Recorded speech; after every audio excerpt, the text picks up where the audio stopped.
একদিন হঠাৎ খবর, পরীক্ষার হলে নকল চলছে। আর ঠিক তখনই আকাশে শব্দ, মুহূর্তেই হেলিকপ্টার নামছে কেন্দ্রের সামনে।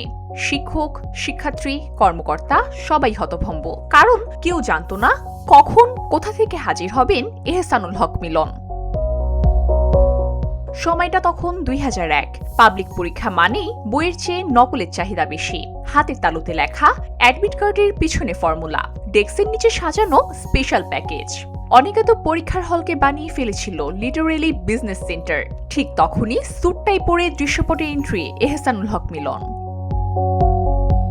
তিনি শুধুমাত্র অফিসে বসেই নির্দেশ দেননি, পুরো দেশ চষে বেরিয়েছেন হেলিকপ্টারে চড়ে। আকস্মিক কেন্দ্র পরিদর্শন, হাতে নাতে নকল ধরা, কঠোর চেকিং, জালিয়াতির অভিযোগে প্রিন্সিপালকে সরাসরি ঢাকায় নিয়ে আসা। স্থানীয়দের দাবি, তার আগমনের খবর পেলেই অনিয়মকারীরা পালাতো। কেউ কেউ নাকি ডোবা পেরিয়ে গ্রামে গিয়ে লুকোতো। পরীক্ষায় নকল তখন অপরাধ নয়, আতঙ্ক।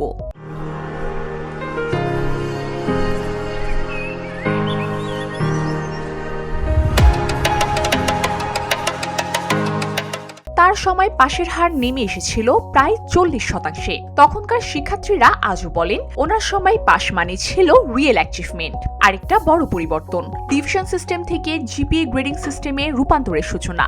আজকের জেনজি যে জিপিএ নিয়ে বাঁচে, তার গোড়ার কাজ কিন্তু তখনই শুরু হয়। চাঁদপুর 1 আসনে নির্বাচনী বিজয়ের পর আবারও সোশ্যাল মিডিয়ায় ঝড়। কমেন্ট বক্সে কেউ লিখছেন, এবার তো শেষ, জেনজিদের খবর আছে। কিন্তু বাস্তবতা এখনো কিছুই হয়নি, শুধুমাত্র একটি নাম, আর সেই নামের সঙ্গে জড়িয়ে থাকা কঠোর সময় স্মৃতি। তবে আসল প্রশ্নটা হলো, স্ট্রিক্ট সিস্টেম কি খারাপ? বারবার কেন শোনা যায় কোয়ালিটি ক্যান্ডিডেট পাচ্ছি না? সমস্যা কি শুধুই নকল, নাকি সিস্টেম গ্যাপ, স্কিলে ঘাটতি, প্র্যাকটিক্যালি শিক্ষার অভাব, অ্যাকাউন্টেবলের সংকট? শুধু ভয় দিয়ে কি শিক্ষা বদলায়, নাকি দরকার skill based learning, real practice, technology ভিত্তিক মূল্যায়ন, স্বচ্ছ জবাবদিহিতা? নস্টালজিয়া বনাম নিউ জেনারেশন, এই লড়াইয়ের মাঝে আসল প্রশ্নটা হলো, আমরা কি সত্যিকারের যোগ্য প্রজন্ম চাই, নাকি শুধুই উচ্চ পাশের হার? এহসানুল হক মিলন নামটা উচ্চারিত হলে এখনো যে আলোচনা জ্বলে ওঠে, আর এটা প্রমাণ করে একটাই বিষয়, শিক্ষা ব্যবস্থায় কঠোরতা, সাহসী সিদ্ধান্ত আর নাটকীয় অভিযানের গল্প এখনো মানুষ ভুলে যায়নি।